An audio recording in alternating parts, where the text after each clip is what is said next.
Chers amis, chers camarades, permettez-moi d'abord de réitérer mes vœux pour 2025.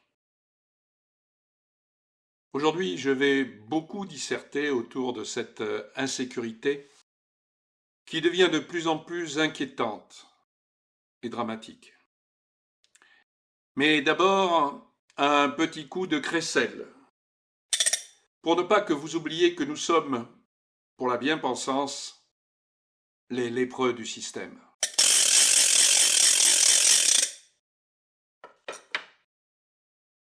En premier, je vais vous parler de mon grand ami et de l'humour, Monsieur Gérald Moussa Jean Darmanin. En effet, ce dernier, il y a peu, faisait l'actualité sur CNews. Que retenir de son bavardage? Rien de très nouveau. Mais comme le dit Michel Audiard, ce n'est pas parce qu'on n'a rien à dire qu'on doit fermer sa gueule. En vérité, il n'a fait que parler pour se justifier et nous expliquer que son passage au ministère de l'Intérieur avait été remarquable et que celui au ministère de la Justice le serait tout autant.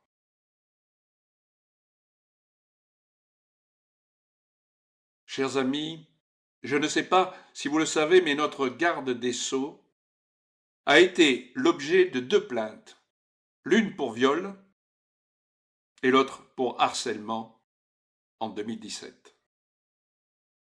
Comment le patron des magistrats, ordonnateur du droit, peut-il être celui qui par 2 fois a été soupçonné d'être un délinquant sexuel?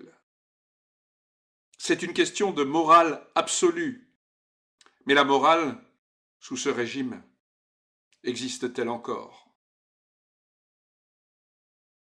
Revenons à son passage, place Beauvau. Moi, j'avoue ne retenir que 2 éléments. L'un, pour son accusation contre les supporters anglais lors de la finale de la Ligue des Champions. Ce soir-là, il avait incriminé de soi-disant hooligans suite aux incidents alors qu'il savait parfaitement qu'il n'y était pour rien et que ces accrochages étaient l'œuvre de racailles du 9-3. Qu'un ministre de l'Intérieur puisse mentir avec un tel aplomb en dit long sur la malhonnêteté du personnage et sur son rôle futur à la justice. Le deuxième élément me touche plus particulièrement. Surtout lorsque, toujours sur CNews, il vient parler de son attachement à la liberté d'expression.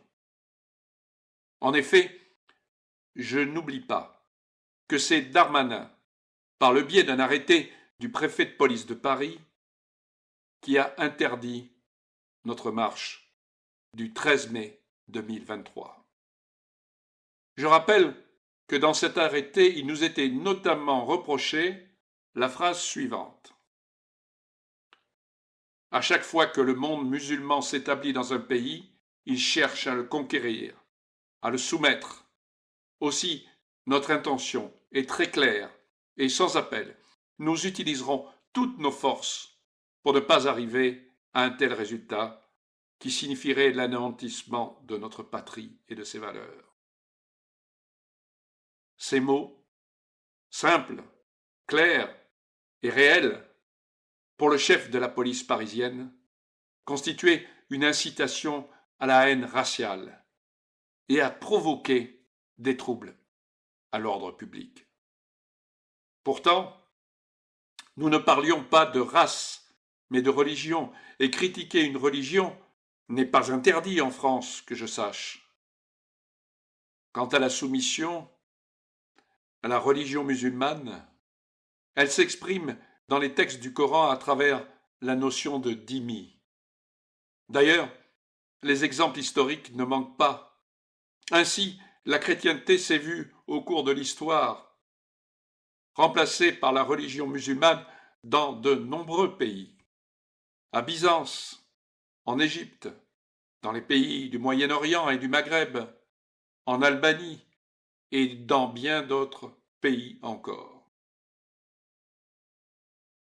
En réalité, c'est le fait de critiquer l'islam qui est interdit, car la religion chrétienne, et notamment le catholicisme, est constamment dénigrée.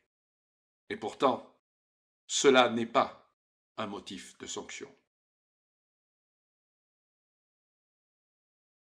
Il fallut attendre 1 an pour que cette interdiction inique soit cassée par le tribunal administratif.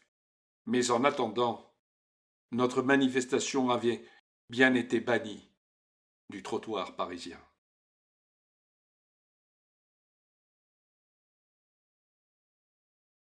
En ces débuts d'année, la lettre dite des généraux n'en finit pas de faire des adeptes.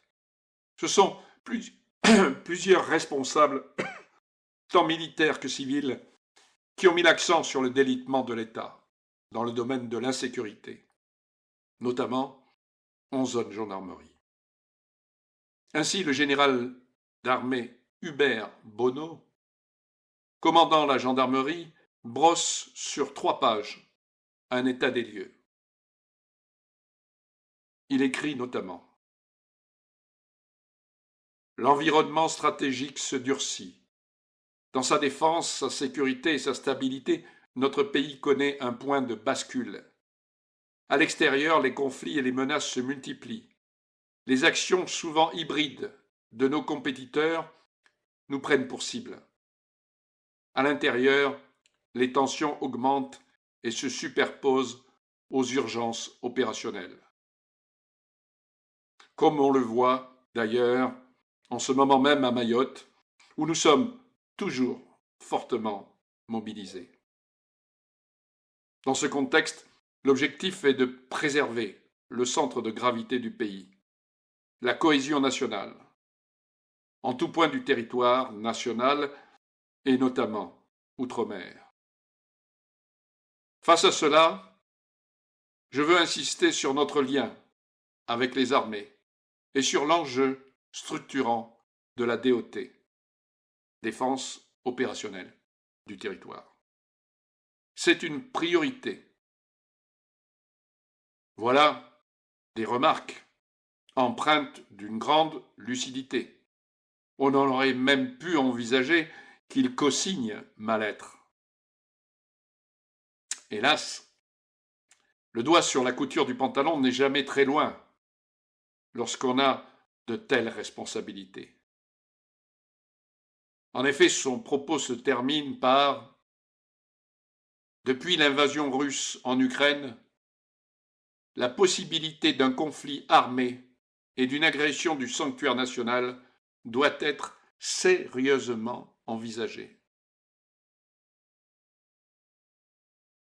En achevant sa lettre ainsi, il ne nomme pas les menaces indubitables qui pèsent directement sur la France, mais nous balance une chimère macroniste.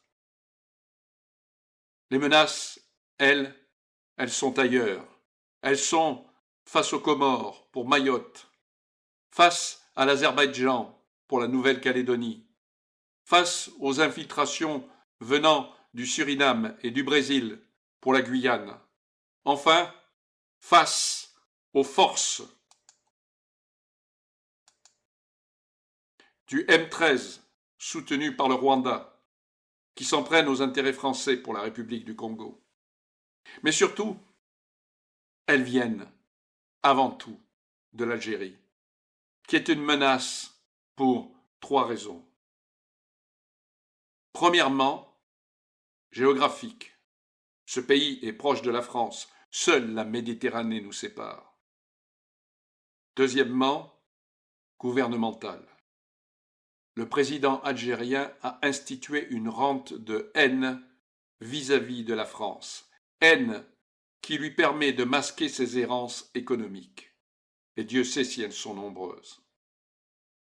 Troisièmement, l'immigration.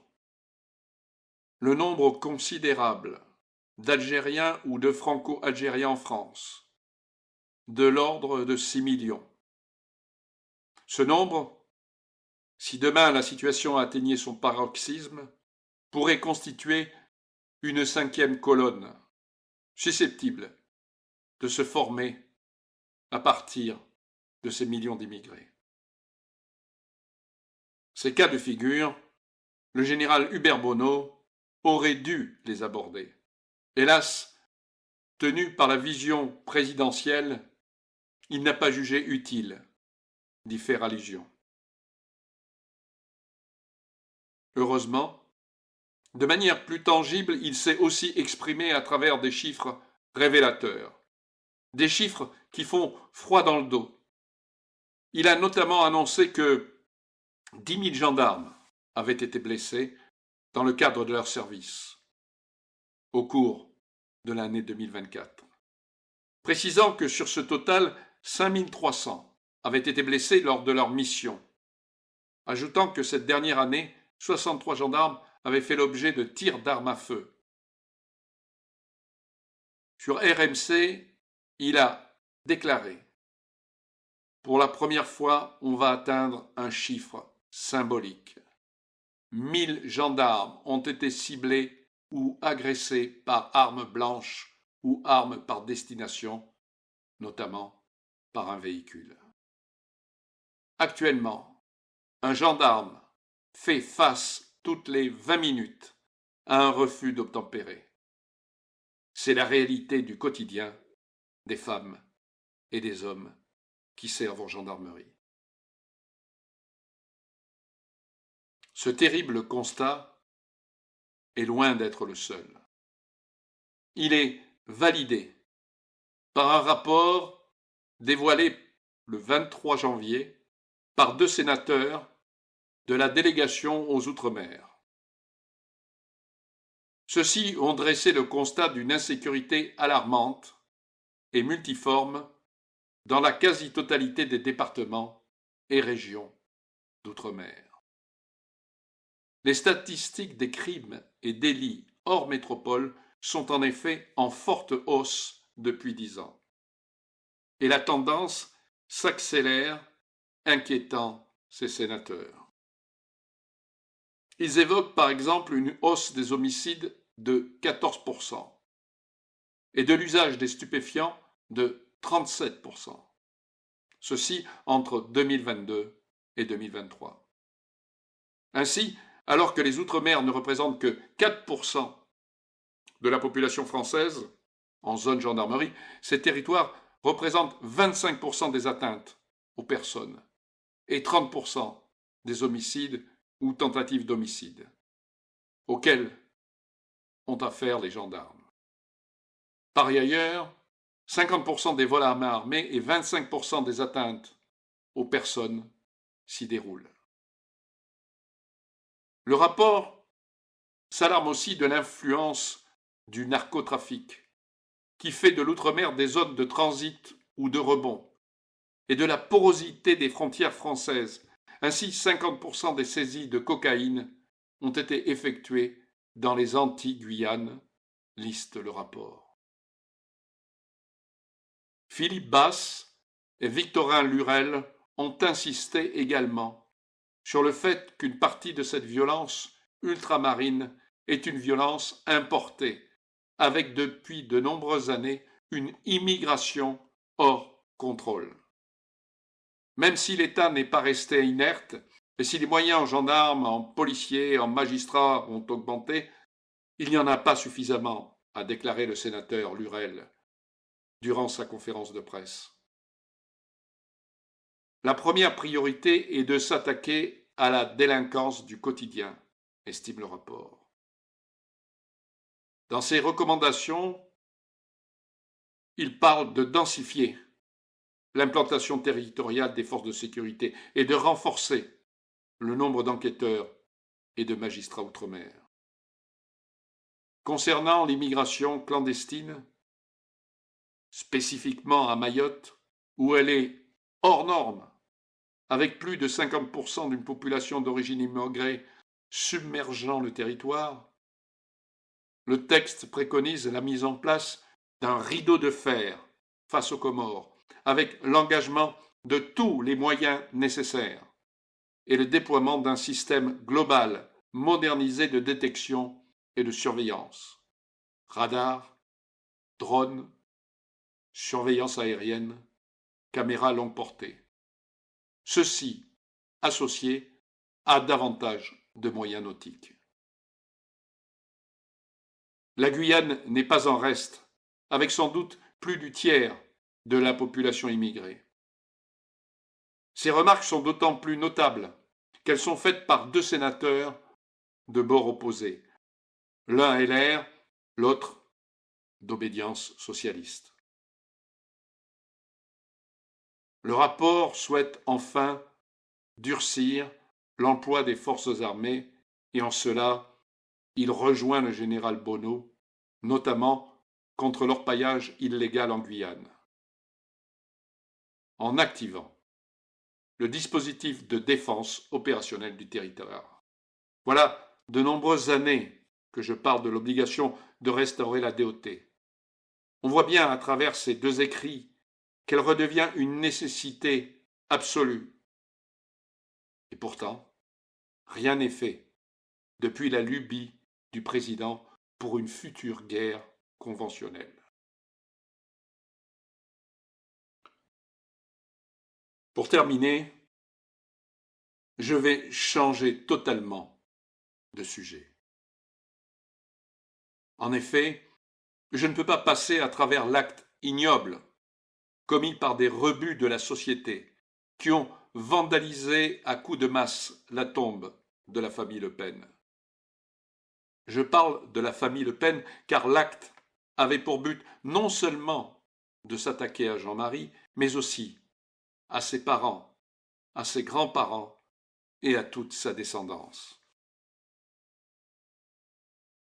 En effet, si les auteurs avaient voulu ne s'en prendre qu'à l'ex-président du FN, ils auraient tagué son nom ou l'auraient détruit au burin. Mais non, ce que désiraient ces barbares, c'était d'éradiquer le nom de Le Pen. Ceux qui ont fait cela sont de la même engeance que les forcenés qui ont profané les tombes royales de la cathédrale Saint-Denis.